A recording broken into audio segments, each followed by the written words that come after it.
if how Rare Beauty make me to buy their product even if I'm not a makeup artist or I'm not an expert in making, but still I buy their products. And here's what you can learn to apply in your Instagram marketing strategy as a business owner. One, they make short videos. So whenever they're posting like on TikTok, on Reels, they try to keep like 10 to 15 seconds. So like to new audience, they will attract their like attention by short videos.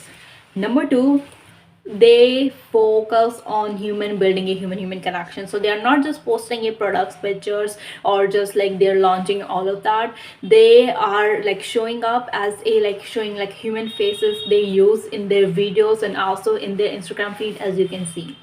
Personal branding. So Selena Gomez, as she is the owner of the Rare Beauty brand, so this she does not like she use her personal branding to be like influence and make Rare Beauty one of the biggest growing brand in the beauty industry. How she do that? She's involved in every ad campaigns, in every whatever marketing strategy do, even on their business page they involve that. So what you can do as a business owner of your brand, make sure you show up like whenever through Instagram stories or in like once in a week, show your face, which makes you stand out than other people in your industry.